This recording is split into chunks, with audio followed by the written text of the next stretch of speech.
Welcome to Curtain Call with Cosmo and Pauline. How you doing, Cosmo? Hi. I'm doing fantastic, Pauline. Great to be here with you today.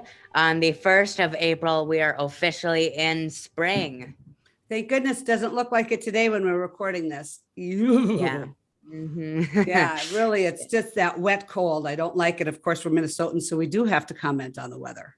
Yes, of course. 90% more than other people. But Exactly. yes, so this is Curtain Call's April show, and this is actually our 10th episode. Can you believe that, Pauline? No, I cannot believe it.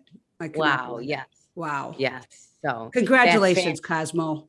Well, congratulations, Pauline. And also congratulations on Musician Talk, because that's been even longer running than Curtain Call, and that's just a fantastic accomplishment, I think. So thank give you. yourself That's a pat on the back.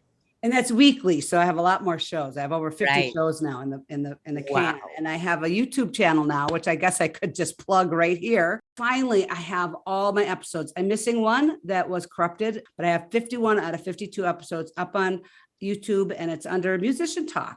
And if you have the person's name that you want to look up, put Musician Talk and that person's name, and it should come right up. And please subscribe and like and all those kind of things.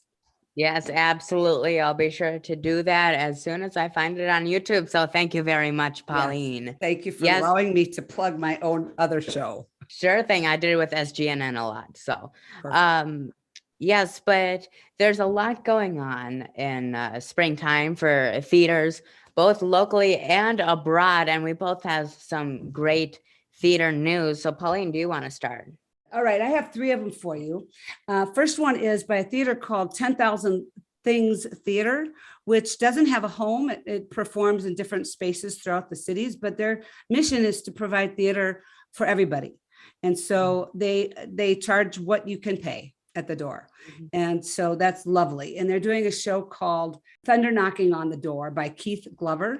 Music is by Keb Mo and Anderson Edwards. You all might recognize the name Keb Mo. It started on March 31st, goes through May 8th. It has a couple different places that it's showing. One's at the Capri Theater in North Minneapolis, and one's at Plymouth Congregational Church.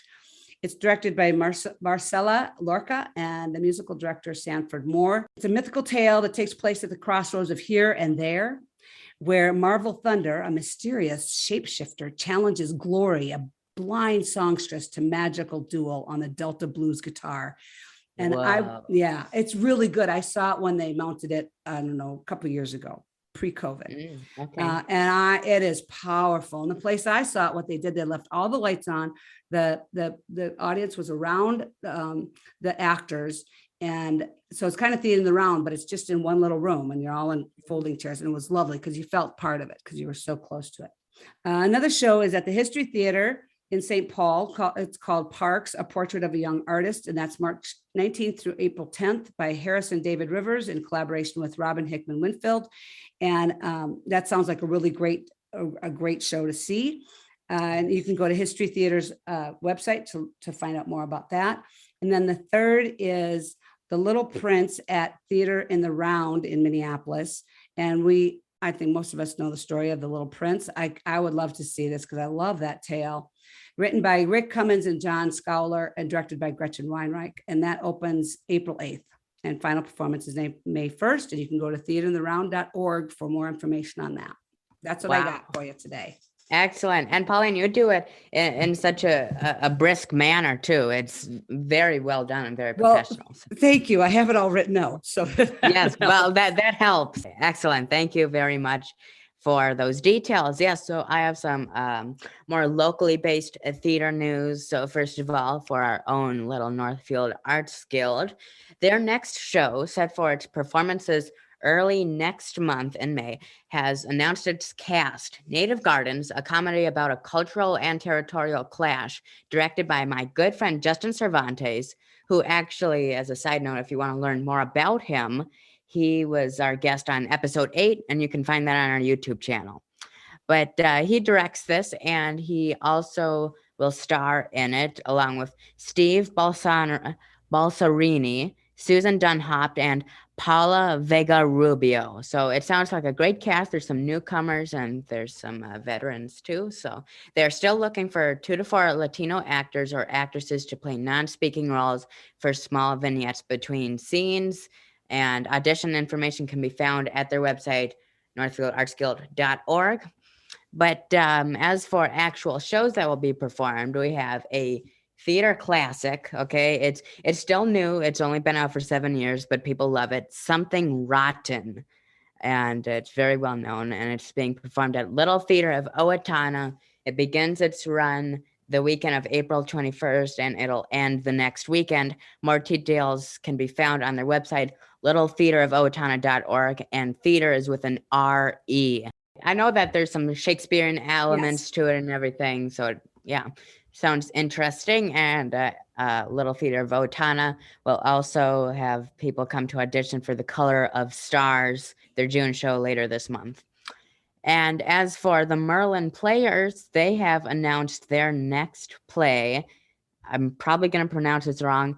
La Cage aux Folies. Okay. You totally mangled that. Did I really? La Cage aux Faux. That's how you say it. Cage aux Okay. Dang it. I thought I was going to nail it. Gosh. Je parle français un petit peu. So just wow. Well done. Well done. Thank you. Yes.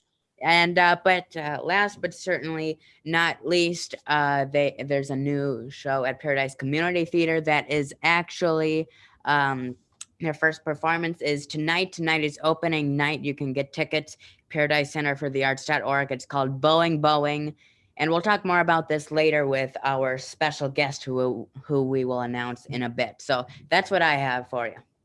Very good. I think that's great. All of you that are going out and seeing theater, do it locally first, I would say, and then get up to the cities and see some things too. Remember to bring your vaccination card, because I think almost all theaters right now are still asking for that. So you might as well have it and be safe rather than sorry and not be able to get in the door.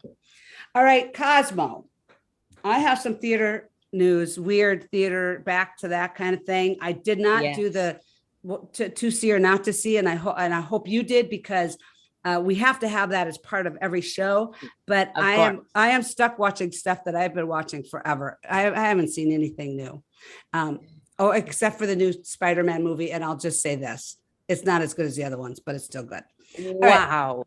Right. Okay. Well, we can get back to that. Right now, I'm going to talk to you about news of some theater weird news. Theater of the weird. Theater of the weird. That's what you call it. Yes. I don't know if you know this, and maybe we already talked about this, but Ian Armitage, and I thought of you when I saw this.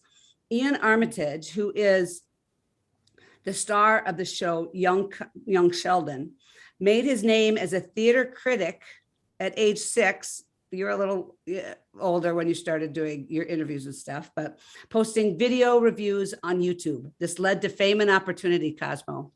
Really fascinating. Really? I did not know that. Yes, I'm glad to bring it to your attention. So thank you very much. Yeah, I first launched my website of theater reviews. I don't know how old I was, maybe 8, 9, something like that. So I was a little bit older, but yeah, I've heard of the show Young Sheldon and of the actor, but that's fascinating. It is. So keep it up, keep doing it, and keep putting content out there. Here's the other thing that I have is that April 17th will mark Thornton Wilder's 125th birthday. Thornton Wilder's a big name in theater. You think of Our Town, basically, is what I think of when I think of Thornton Wilder. There's so many more, though. But this birthday, 125th birthday, will be observed throughout this year with nearly 150 productions of his plays worldwide. Wow. I know. Another highlight of the anniversary year will be the release of a new short documentary film about Thornton Wilder, called Thornton Wilder, It's Time, on April 27th. So watch for that. And that's part of an evening celebration at the Lincoln Center Theater in New York City. And also the year-long tribute will conclude on January 22nd, 2023 with an Our Town Stage Managers Day, which I think is just great. I don't know why. Maybe there's some connection with Thornton Wilder and stage management, but I love that they're going to celebrate the stage manager, because they never, ever get celebrated. So right, it's a hard job. They are underrated. Yeah, that's right. Mhm. So it's for the people that have stage managed our town, which Wow, is so that's cool. great. That's That's what I have for the awesome. news. Great. Thank you very much, Pauline. Welcome. And well, first of all, I do want to just give two fun facts because the Oscars were on Sunday, and so there were some film adaptations of well-known plays and so forth.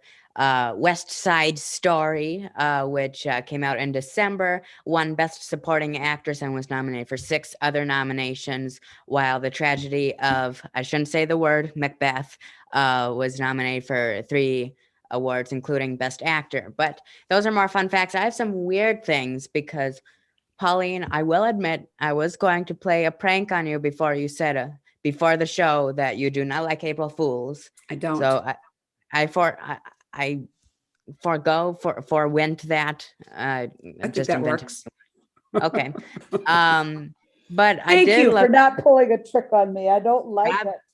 absolutely, but I did look up some funny things that some companies have pulled for April Fool's Day in the past. There was this theater called, maybe this is French because I'm going to butcher its title, Les Enfants Terribles. And this was in 2019. They posted on their Twitter, show announcement. We couldn't be more excited to be bringing this to your doors, or should we say riverbank.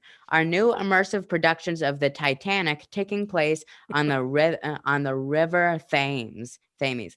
12 performances only, 11 replica boats. One sinks every night. Grab your life jackets. So I do like that one. I think everybody could tell that that would be a joke, but that's hilarious. yes. Great. Also, just 2 more here. Trafalgar Theatre claimed in 2019 that they were in advanced talks with executives from 20th Century Fox about bringing the X-Files, the musical, to a London stage.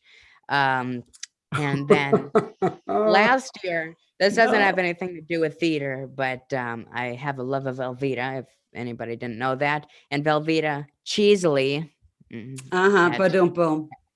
Well, I got that from a website. Tricked its fans by apparently launching a new skincare line on March 30th, 2021. As said in the official description, its products are inspired by the unmatchable creaminess of Velveeta liquid gold and have been meticulously designed to make your skin feel smooth, hydrated, and moisturized. They even filmed a commercial for it, so they were all in on it.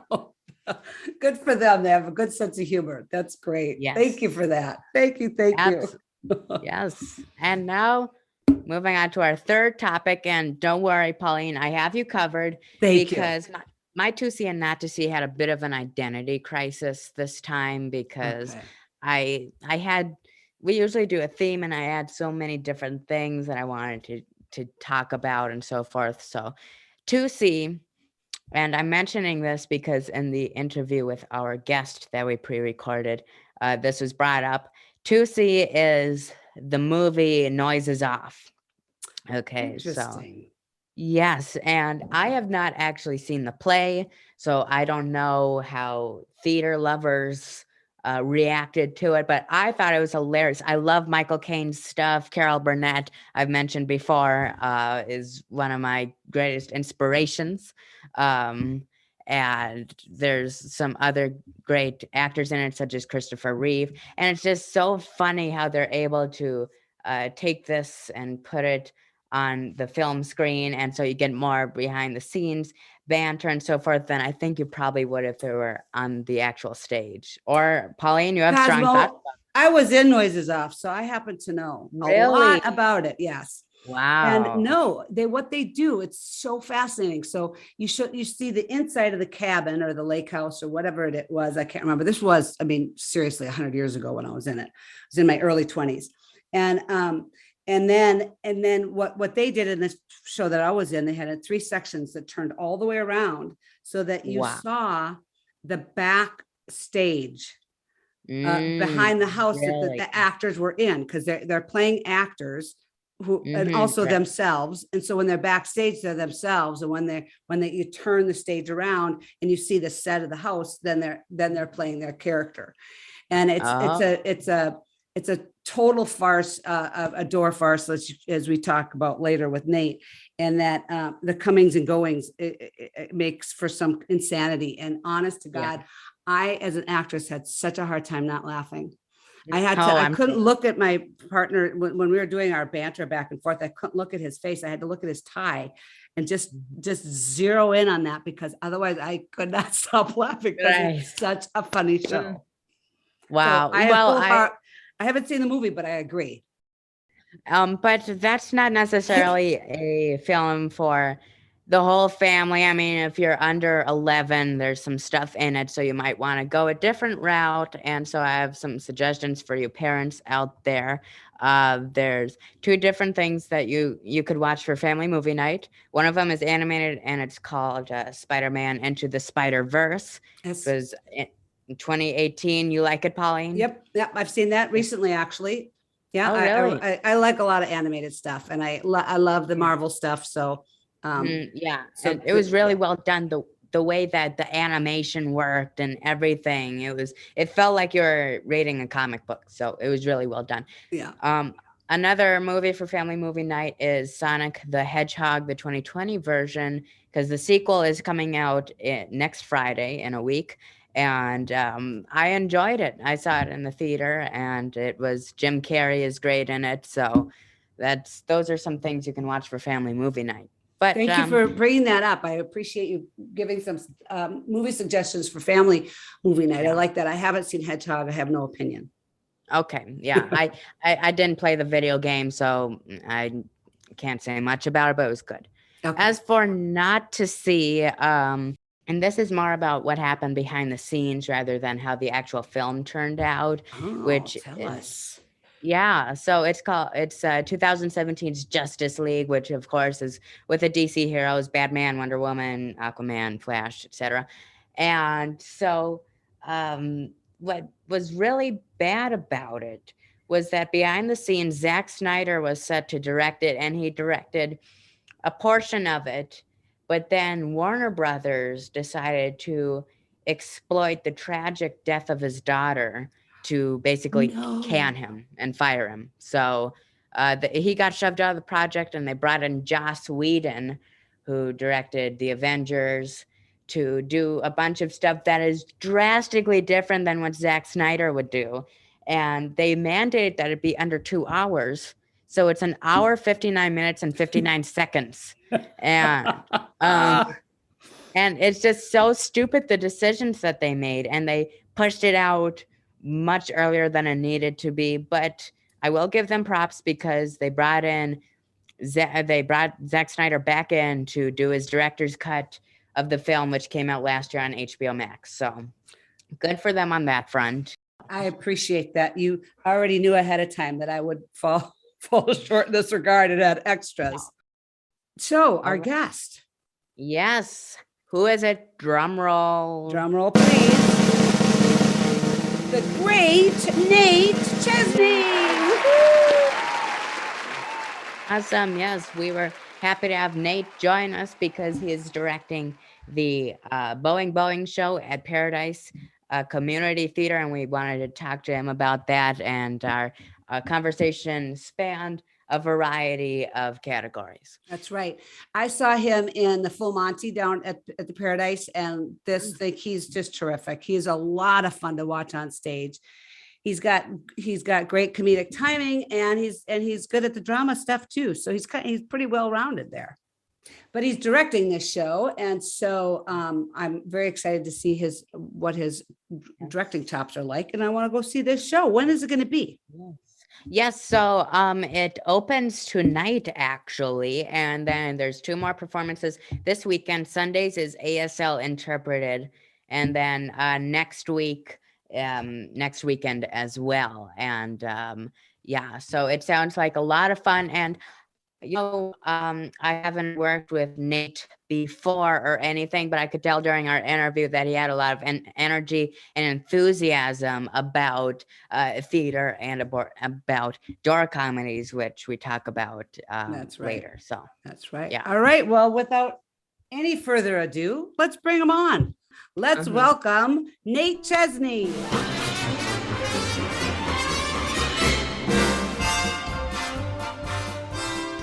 Hi there, Nate. So nice to meet you, and thank you for coming on Curtain Call.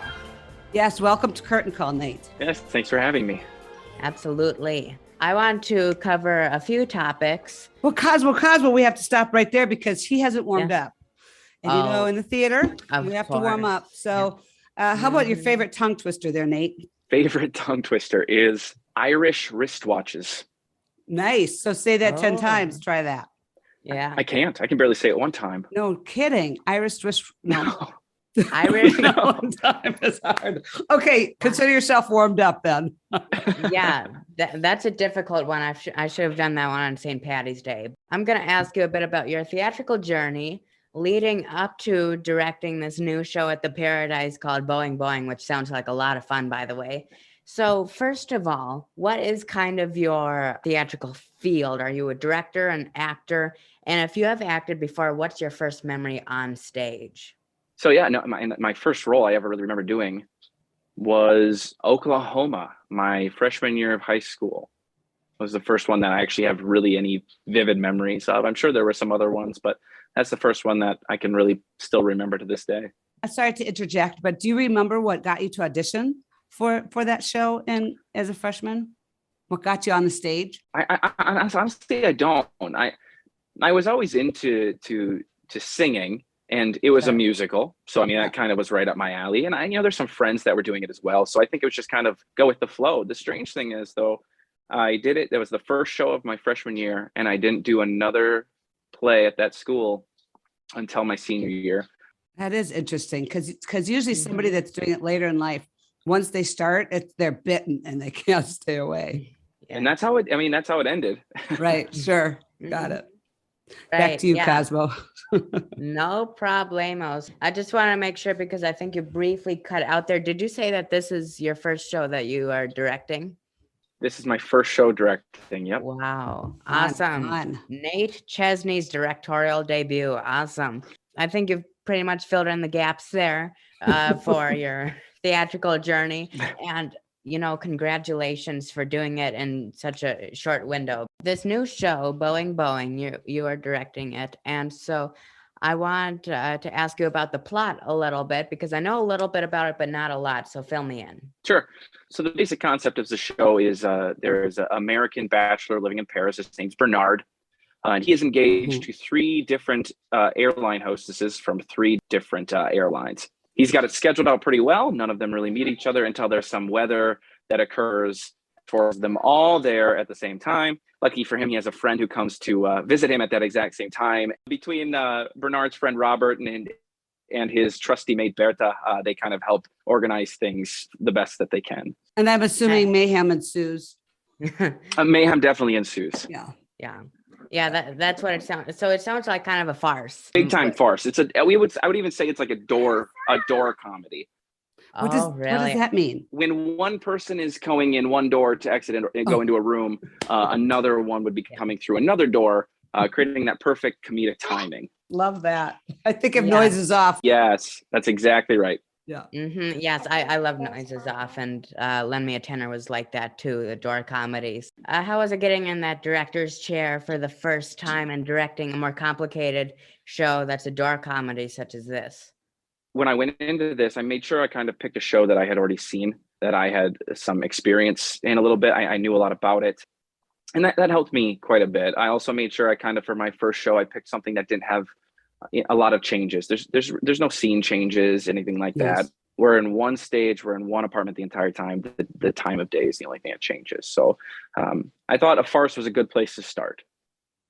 Yeah, lay the groundwork and then build on it. That's fantastic. So who are some of the cast members in this, and have you worked with them in prior shows and so forth? Yeah, so Stefan Bach is in this, and I worked with him in Full Monty. We Which also was have hilarious. Kathy, which is a great show. I absolutely loved it. Kathy Rush-Visna is in it, who she directed me as well. So I was very experienced with her. Jason Meyer is in it, who was recently just an Elf. We also did Newsies together, so we have that there. So we also have Jessica Bastier, who I was also with in Newsies. Sarah Esch, who this is the first time I've worked with her, and Inanna Antley from Northfield, who this is her first time actually on the Paradise stage. That's cool. Yeah, we had Jason Meyer on for our December show to talk about Elf the musical, actually. So that was That's awesome. fun. Yeah, Yeah, sounds it like a was. great cast. I've heard a lot of those names before, and then there's some newbies in there, so that's great. Also, another thing before I hand you over to Pauline, in future projects, do you wish to direct or act or behind the scenes work? What do you think now that you've directed is going to be your lane from here on out? Yeah, you know, I've enjoyed this process, and I'll probably do it again at some point. Awesome. But I'd like to continue to play some more roles that I might not get able to play later in life. You know, there are some roles that I've still yet to play that I really, really want to play. I think that's the place for me for now. I'll get back into directing again someday. And that was a perfect segue to me. Can I take over now? Yes. All right. This is So Pauline's section called Successes and Failures, but mostly failures. So come prepared. That's right. We're here for the comedic factor. So Yes. Good. Yes, exactly. So you're talking about getting roles, getting back on the stage to get roles right now that you don't age out of. And Yeah. I hear you on that. I've already aged out of many roles that I would have liked to have done.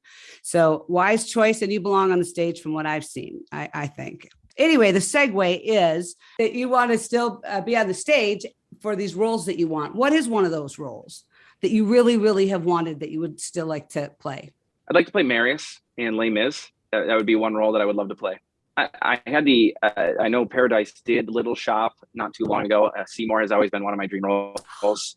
I missed out on that opportunity. Hopefully that comes around again sometime, so I have that opportunity as well. And those are the two big ones.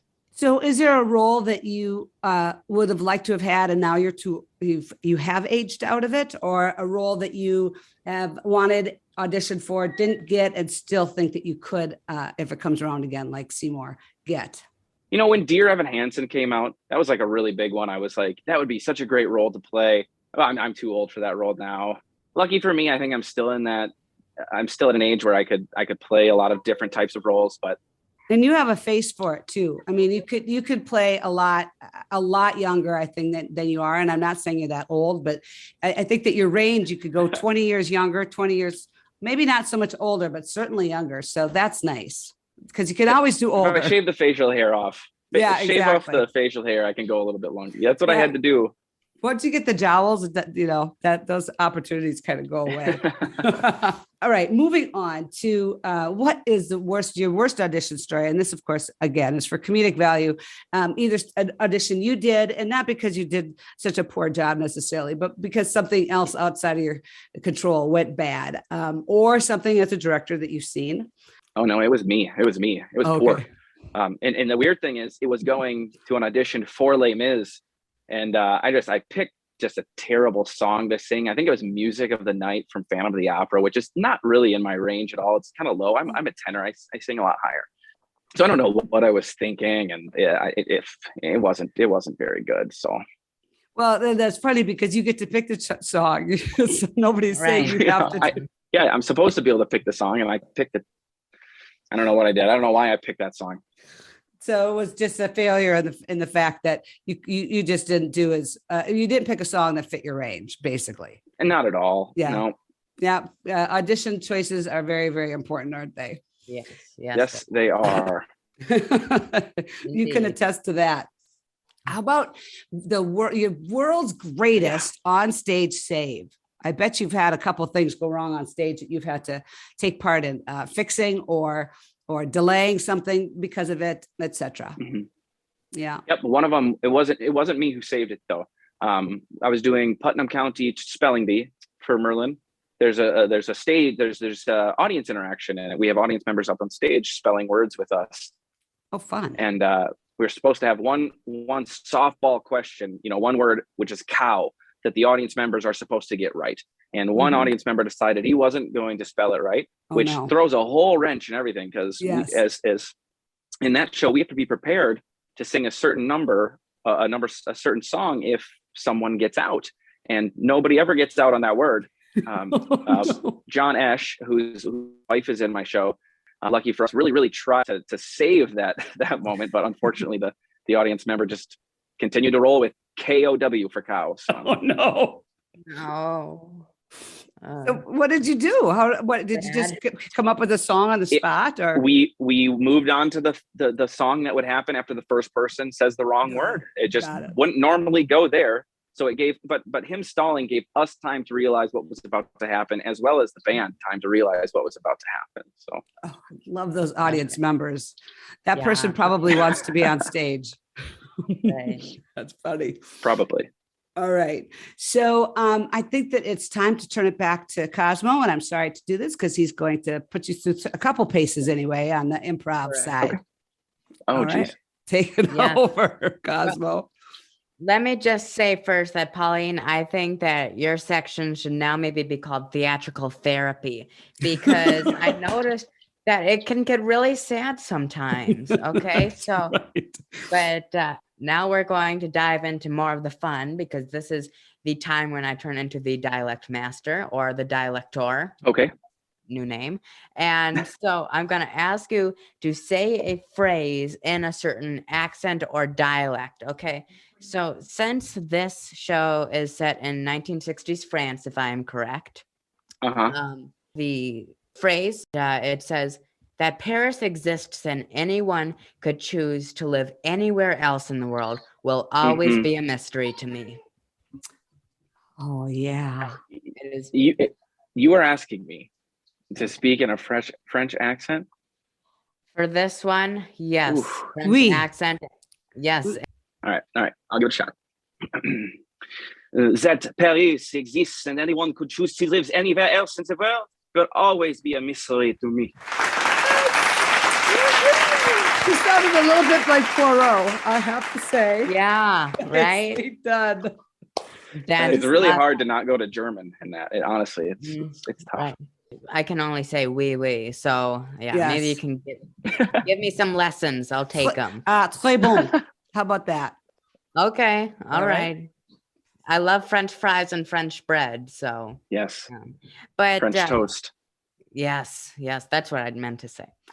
All right. And so this next dialect is going to be vampire, because there's a certain movie that comes out today that has Morbius the living vampire in it. So that's what's okay. You know, it's really odd. In my head, this vampire speech sounds a lot like my French. Transylvania French. Yeah, exactly. It's really nuance. Right. But I'll just do some like count from Sesame Street. That's what it comes down to, right? Yes. That Paris exists and anyone could choose to live there. Anywhere else in the world will always be a mystery to me.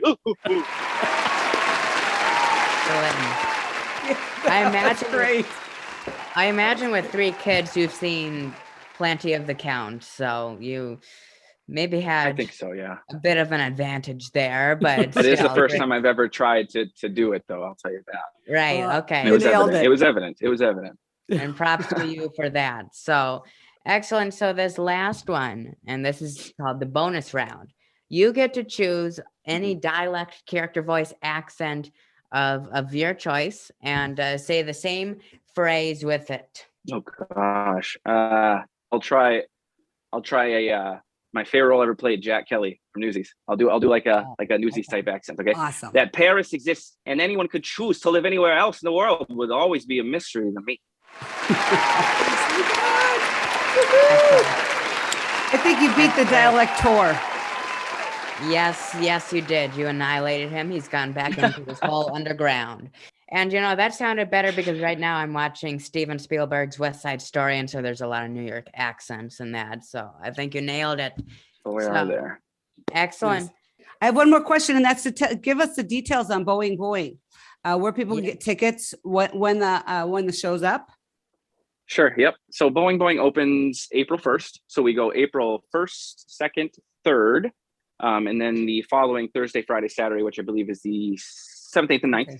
And it's at Paradise Center for the Arts in Faribault. You can get tickets there. Yeah, you're not going to want to miss it. The cast is terrific. It is absolutely hilarious. Highly recommend anybody who needs a good laugh and at this day and age to come out and see it. Awesome. Yeah, awesome. Thank you very much for joining us, Nate, and for the details on both your theatrical journey, some fun stories, and the show. So thank you very much, and break a leg. Yeah, I look forward to seeing Thank you the guys for show. having me. Thanks for joining us. Take Yeah, I care. hope you do. Thank you so much. Bye-bye. All right, bye-bye.